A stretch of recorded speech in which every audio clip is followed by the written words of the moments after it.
iragile ngirame forora.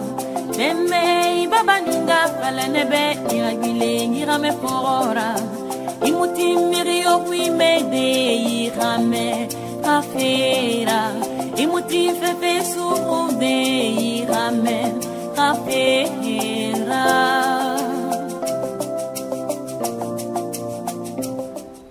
Inconditionnel Manel Savoir, votre fidélité nous honore et nous sommes très heureux de vous avoir encore très nombreux à vous brancher à notre petit écran.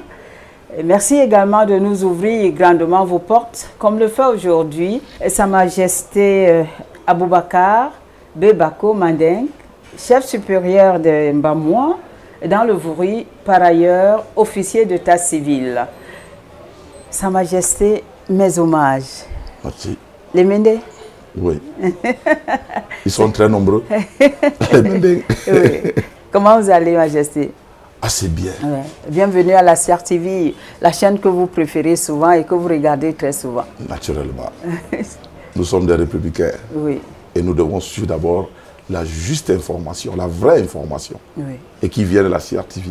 Et nous le disions tout à l'heure que nous sommes très heureux de vous avoir avec nous aujourd'hui. Vous allez nous permettre de connaître déjà qui vous êtes et de connaître votre communauté. Ouais. Je suis né ici, dans ce quartier. Et là où vous êtes assis, c'est là où je suis né. Le quartier s'appelle? Le quartier Congo. Mais à l'époque, on l'appelait quartier sénégalais. Oui.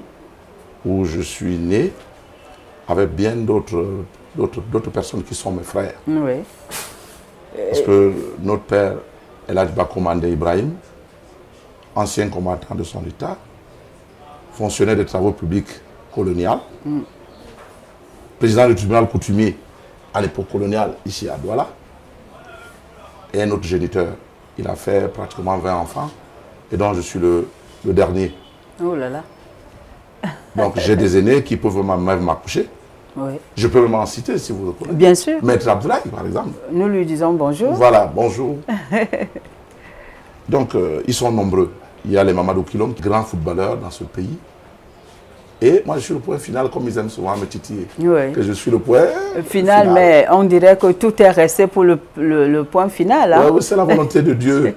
Excusez-nous, nous sommes des déistes. Oui. Et tous les hommes sont des croyants. Tout à fait. Même s'ils refusent que nous ne croyons pas en Dieu, mais nous sommes tous. Puisque nous sommes des dieux, comment on peut refuser de le croire? Voilà. Nous sommes des dieux en miniature. Telle est la volonté de Dieu. Oui. Je suis né ici, j'ai fait mes études primaires dans cette ville et j'ai, durant mon cursus étudiantin, j'ai fréquenté beaucoup de personnes de différents horizons. J'ai eu un tuteur en Konsamba qui était historien, un monsieur Sawa. Oui. À Yaoundé, j'ai eu un professeur d'université qui était mon tuteur et j'ai fréquenté beaucoup de personnalités. Et aujourd'hui, j'ai compris que cette fréquentation, d'une manière naturelle, m'a apporté beaucoup de choses. Et vous préparez à beaucoup de choses. Et me préparer à beaucoup de choses. Oui. Parce que je n'ai que fait que des résumés de tous ces gens-là. Qu'ils étaient des icônes. Oui. Je prends par exemple le patriarche Tanko Amadou. Je prends par exemple le multimilliardaire Mohamed Kaché. Et je prends par exemple le chef Adam Labo. C'est des gens que j'ai côtoyés tant très jeunes. Et à chacun d'eux, j'ai tiré des leçons. Il y en a qui m'ont imprimé un certain nombre de choses dans la vision du monde. Oui. Et je ne peux pas oublier mon frère aîné dont je vous parlais, Maître Abdoulaye. Qui m'a inculqué beaucoup de choses, beaucoup de valeurs. Ce que papa lui avait inculqué, en partie, il me l'a inculqué aussi. Tout à fait. Donc, je suis le résultat de beaucoup de personnalités intègres. Et je suis aussi le produit de mon papa. Oui. Donc, l'intégrité vous tient à cœur. L'intégrité, avec tous ses corollaires, la morale, la justice, les valeurs, le respect des autres, le respect des institutions, le respect de la volonté de Dieu. Parce que comme je vous ai dit, je suis un croyant musulman pratiquant. Autant de choses, n'est-ce pas, qui ont contribué à façonner ma vision du monde. Je me suis, après mes études, n'est-ce pas, papa est tombé gravement malade et les aînés étaient un peu à l'étranger. J'étais le seul qui était très proche de lui. Il a demandé immédiatement que je devais revenir parce que j'avais des ambitions comme tous les jeunes. Bien sûr. Il m'a demandé que je devais revenir parce qu'il y avait un certain nombre de choses qu'il devrait m'enseigner. Ouais. Et je me permets de vous dire que El Hadj Bakomandin Ibrahim, c'est un grand initié. Notre géniteur, je n'ai pas... Les gens, quand les gens parlent d'initié, les gens pensent que c'est l'initiation, c'est un sorcier ou c'est un magicien. Oui, voilà, non. que c'est négatif, non, mais... C'est un grand maître spirituel. Et c'est un historien. L'historien dans le sens profond, dans le Mbam, il n'y en avait pas assez comme lui, qui connaissait beaucoup de choses. C'était un bok-bok, si je peux utiliser le terme ambassade. Oui. C'était un connaisseur. Les gens quittaient même du village pour venir le rencontrer ici. Et c'est quelqu'un qui a eu un passage très apathique. Parti de... Parce que c'était un prince, en pays les mandés. Il était commandant même du chef supérieur de l'époque, qui était son cousin. Il est venu à Douala. Il a été recruté dans les travaux publics. Et après, il s'est retrouvé donc affecté à Douala. Parce qu'il a travaillé à Edea, oui, où il a été recruté, et il a été donc affecté à Douala. Il arrive donc à Douala, il s'installe à Neubel, au quartier, ce qu'on appelle aujourd'hui Mbam et Oundo, où son oncle était le chef supérieur Mbamwa à l'époque. Ouais. On appelait Banaken Bamba. Alors, comme papa était aussi très envahissant, il avait une carrure assez forte, ouais, avec une forte personnalité, il ne pouvait bon pas rester très longtemps avec son oncle. Ouais, il voulait voler de ses propres ailes. Il est donc parti, il s'est installé dans ce site qui était le quartier sénégalais, où les anciens soldats sénégalais déportés étaient installés par l'administration coloniale. Donc il s'installe ici dans les années 1920, pratiquement, dans ce site. Il fait donc toute sa république d'enfants ici, avec ceux dont j'ai essayé de citer. Sa république d'enfants, oui. Notable de la ville qu'il était, parce que c'est quelqu'un qui se battait avec ses propres prisons pour la libération de ce pays. Oui. Il est parti à la Mecque en 1956. Il était le seul Camerounais à l'époque. On l'a accusé de tout, l'administration coloniale depuis, parce qu'on disait qu'il écrivait beaucoup. Il était contre le colon. Avec ses amis, le député Matip et autres qui étaient ici en commande et autres. C'est des gens qui, je ne veux pas rentrer dans leur géographie, qui ont fait beaucoup de choses. Et à travers ces choses qu'ils ont fait, ils nous ont inculqué des valeurs, comme je vous l'ai dit, d'intégrité, de modestie, d'humilité et, n'est-ce pas, de travail. Travail, l'effort. De l'effort. Et de refuser de porter les sacs des autres, comme il disait. Mon père même me dit ça. Si tu vas passer ton temps à porter les sacs des gens, ce serait ton problème. Tu dois te faire un homme. Et un homme ne part que par rapport à certaines valeurs. Ouais. Alors, nous avons donc opté à ne pas être des tricheurs. N'est-ce pas? À travailler, à dire ce que, librement, n'est-ce pas, ce que nous pensions. Et dans le sens de la construction. Tout à fait. Et du bien. Pas dans le sens de la destruction. Nous sommes des constructeurs, des bâtisseurs. Ouais. Même si nous rencontrons, n'est-ce pas, certains blocages qui sont naturels. Parce que même le monde ne s'est pas fait comme les gens le veulent. Et puis, il y a des contraintes naturelles, tout à fait. Des phénomènes qui se manifestent parce que des choses se passent. Il y a un être suprême qui gère ces choses-là. Tout à fait. Et il le fait à son temps.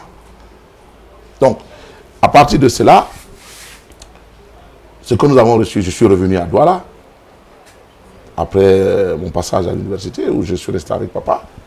Il m'a inculqué un certain nombre de choses. de valeurs, d'intégrité et tout ce que je vous ai cité tantôt. Et 10 années plus tard, 1995, il décédait. Après qu'il ait dit à tous ses amis et autres, sa famille, que voilà celui qui va le remplacer. Et jusque-là, je ne regardais pas ce côté, j'étais jeune. J'aurais voulu être, n'est-ce pas, aller vivre aux États-Unis et vivre comme les autres. Moi, j'avais toujours espéré vivre à l'étranger. Mais ce qui était bizarre, ce que mon père m'avait dit, si tu refuses ce dont je t'offre, tu le regretteras toute ta vie. Parce que j'ai passé ma vie à servir et il faudrait que l'un de mes enfants continue dans la même foulée. Ouais. Et c'est dans cette même ordre d'idée qu'il avait encouragé mon aîné, Maître Abdoulaye, dans la justice. Ouais. Parce qu'il était lui-même président du tribunal coutumier pendant 60 ans dans cette ville. Vous voyez que nous avons été élevés dans le moule de l'intégrité, de la justice et de la vérité. Nous essayons de nous rapprocher de la vérité. Quand il décède, naturellement, la famille se retrouve et on applique dans sa volonté, celle que son plus jeune fils et le dernier doit le remplacer dans ses fonctions, ses charges. Je les ai acceptés parce que je suis croyant, parce que j'ai toujours pensé que si je dois me réaliser par le service des autres, être au service des autres, je suis vraiment prêt à le faire. Parce qu'il nous a enseigné que lorsque vous servez les autres, vous vous servez vous-même. Tout à fait. Que les gens cessent de penser qu'il faut que je me serve d'abord. C'est faux. Servez les autres, on vous servira. Et les autres vont penser à vous. C'est tout à fait. Et c'est pour ça que jusqu'à ce moment, nous rendons grâce, n'est-ce pas, à l'être suprême qui nous a choisis pour être parmi les gens, n'est-ce pas, qu'il a choisi pour le seconder sur terre. Parce que chez nous en islam, même comme dans toutes les paroles sacrées, il est dit que le chef est l'ombre de Dieu sur terre. Vous êtes un Dieu même sans que vous ne vous rendez même compte, parce que vous êtes l'ombre de Dieu. Si vous respectez les valeurs qu'il a tant prônées et qu'il défend avec la dernière énergie dans ses livres sacrés. J'ai cité l'Évangile, le Coran, la Torah et les psaumes de David. Voilà les 4 livres qui sont les livres qui sont descendus du ciel. Et nous tous, croyants, chrétiens, mohammedans et autres, nous nous référons à peut-être les interprétations. C'est autre chose. Mais les fondamentaux restent les mêmes. Ouais.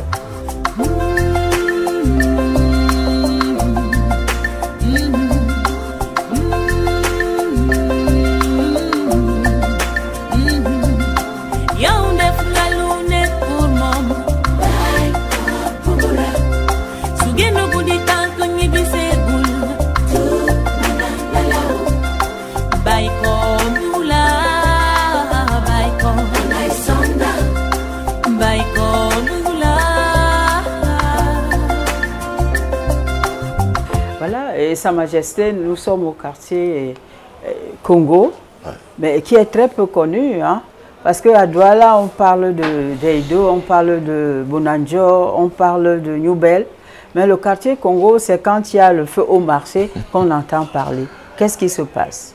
Oui, vous parler de ce quartier-là? Volontiers. Ce qui est bizarre, vous savez, nous sommes dans un état. Et ce que vous faites là aujourd'hui, je salue. Parce que vous permettez que les réalités du Cameroun profond soient mises sur orbite. Le quartier Congo est un vieux quartier, comme je vous l'ai dit. C'est là où a été déportés les anciens soldats sénégalais qui ont combattu aux côtés de la France pour la libération et l'indépendance des pays africains aujourd'hui. Ouais. Et c'est là où est né beaucoup de personnalités. Je vous ai cité beaucoup de personnes qui sont nées ici. Des ingénieurs et tout et tout. Parce que l'histoire de cette ville ne se limite pas seulement au quartier d'Aïdo, comme vous l'avez cité tantôt. Il y a d'autres quartiers n'est-ce pas, ou dont ce soi-disant autochtone, n'est-ce pas, venez. Je prends un exemple. Le sénateur Sonorab Toboyoum fréquentait ces quartiers-ci régulièrement. Il venait jouer avec nos aînés régulièrement. Les Mbappé, les et consorts venaient jouer avec nos aînés ici. N'est-ce pas? Donc, il faut dire que le quartier, on ne parle pas beaucoup du quartier, peut-être négativement dans le sens du feu et tout. Je peux dire que ce n'est pas aussi négatif que ça, puisqu'il y a un marché. Et nous pouvons on va vous donner tout à l'heure l'historicité de ce marché. Mais ce quartier regorge de beaucoup de talents. Le gouverneur Eno Abrams est né dans ce quartier. Maître Aboulaye est né dans ce quartier. Ali Touré, directeur des domaines à l'époque, est né dans ce quartier. Baoken est né dans ce quartier. Des footballeurs. Aladi Touré est né dans ce quartier. Vous comprenez, vous voyez déjà qu'il y a des icônes qui sont parties de ce quartier. Il faut donc qu'ils reviennent construire le quartier. Leur lieu de naissance. Ouais. Ils sont nombreux. Je vous cite seulement quelques personnes. Nous devons intégrer toutes les forces pour que la ville de Douala puisse, n'est-ce pas, être arrimée à l'émergence 2035 pour prendre le chef de ce pays. Pourquoi pas avant? Pourquoi pas avant? Puisqu'elle reste la ville capitale, la ville pilote économique la capitale économique de ce pays. Oui. Nous nous sentons plus ici. Moi, quand je vais à n'importe où, dès que je rentre à Douala, je me sens chez moi. Je ne me sens pas un étranger. Oui. Bon. Donc, le quartier Congo, comme vous le dites, c'est une appellation aujourd'hui administrative. Parce qu'il vaut mieux que les gens soient organisés. Et le pouvoir régalien a le devoir de facilitateur, d'organiser les gens pour qu'ils vivent, n'est-ce pas, en harmonie avec les lois et règlements du pays ou de la République. Mais c'est un assemblage des quartiers, des blocs, je peux dire, de petits blocs, de petits quartiers à caractère de fait. Des caractères de quartiers de fait établis par des différentes communautés qui se sont installées ici de manière progressive. Nous avions la communauté sénégalaise, là où nous sommes, on appelait à l'époque, avant l'époque coloniale, à l'époque coloniale, le quartier sénégalais. Il y avait le quartier Dahomey.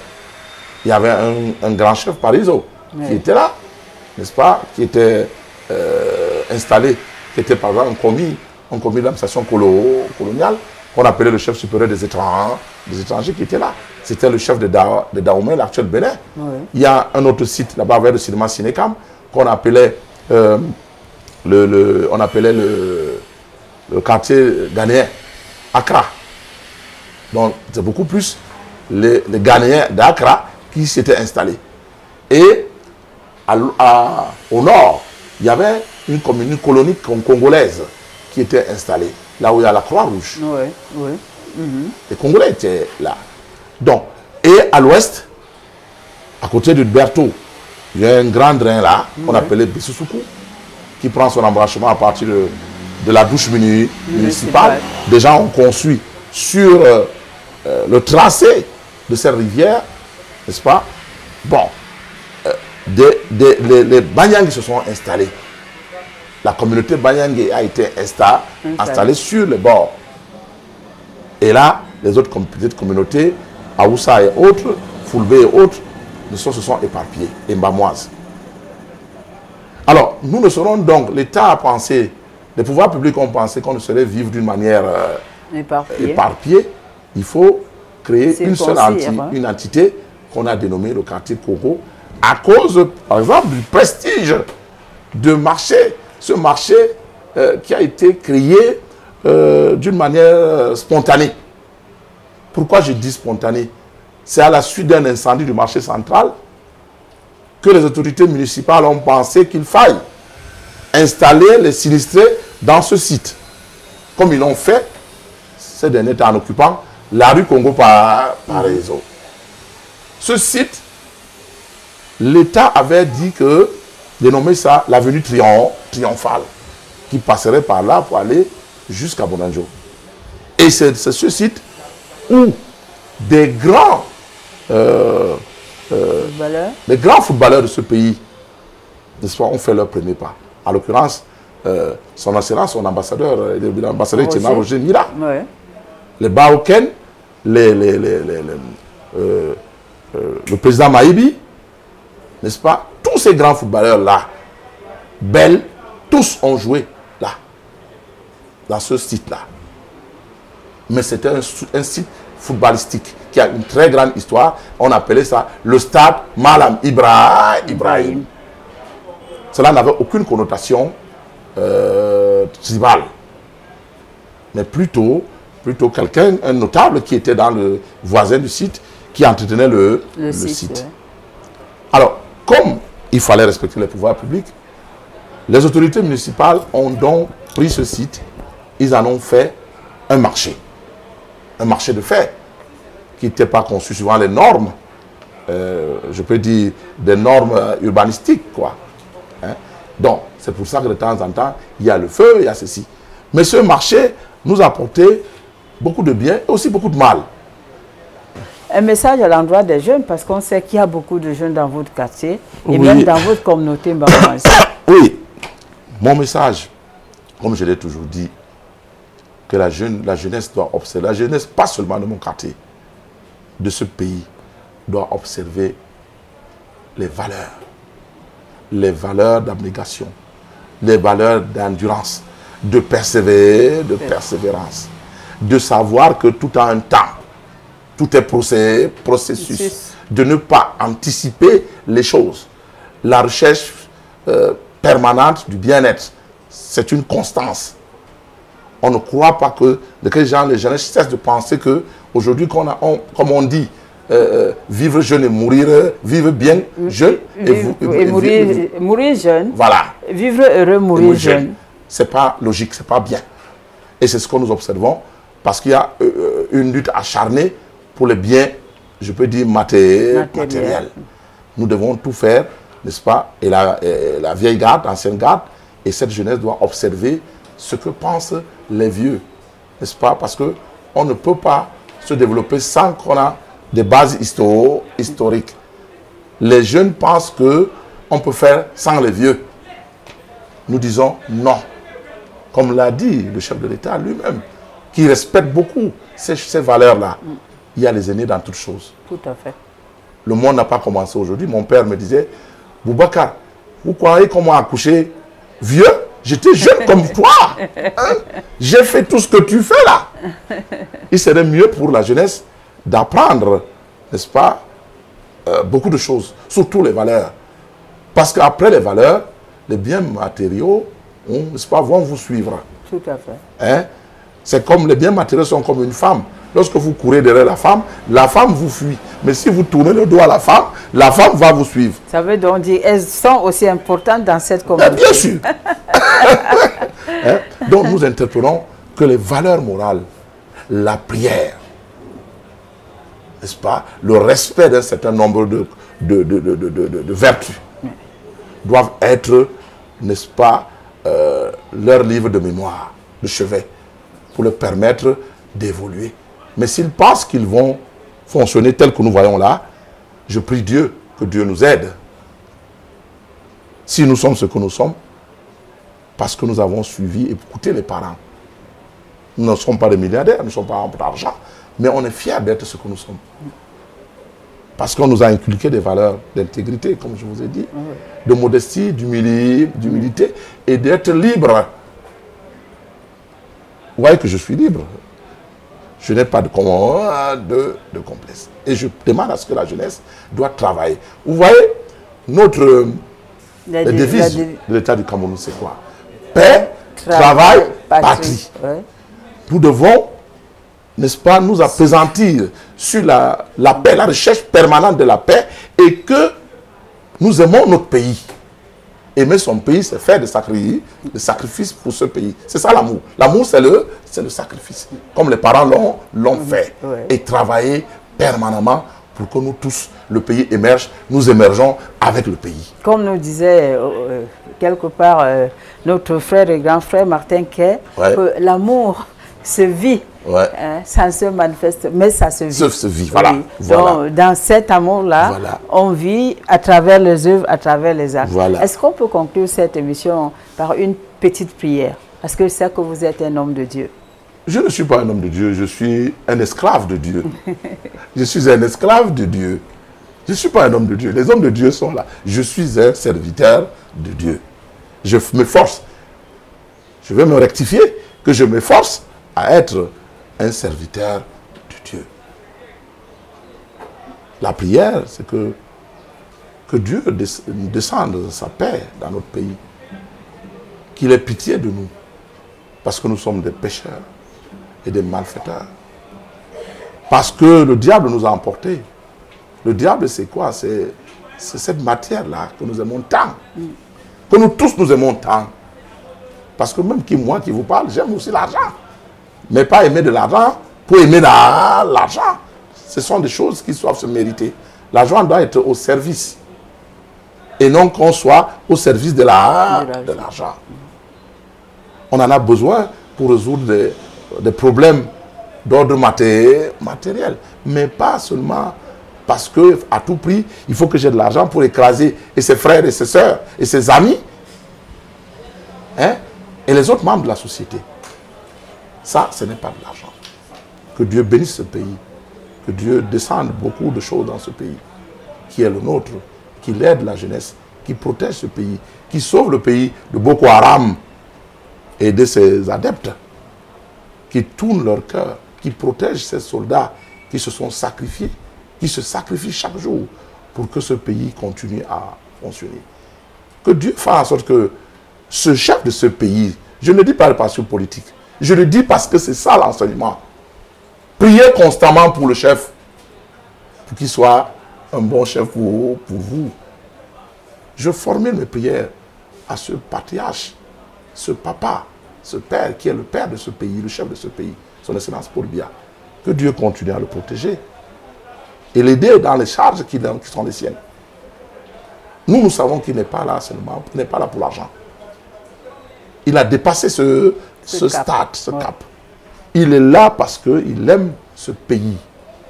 Il voudrait que ce pays devienne quelque chose et que lui aussi il ait contribué, qu'il ait les grâces de Dieu.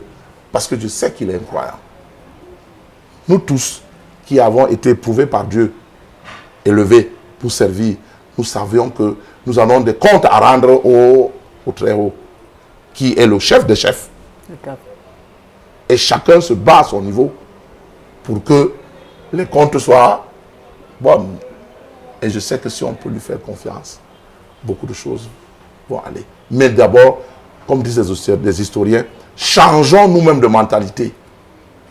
Parce que les historiens disent que pour que l'Afrique se développe, il faut un changement radical de mentalité. Et c'est vrai. Parce que quand nous voyons les mentalités là, c'est difficile. Chacun fait comme si il faut à tout prix, hein, il faut que je prenne ma part, parce que ça va être grave. Aujourd'hui, on a mis mon frère, c'est mon frère qui est en haut. Alors, les compétences seront où? Dieu ne veut pas les incompétents. Dieu veut les compétents. The right man on the right place. Sur cette note d'espoir, oui, que nous terminons notre émission tout en vous disant merci Majesté de nous avoir reçus dans votre chefferie. Bon vent, vous souhaite l'équipe de Manège Savoir. Merci beaucoup.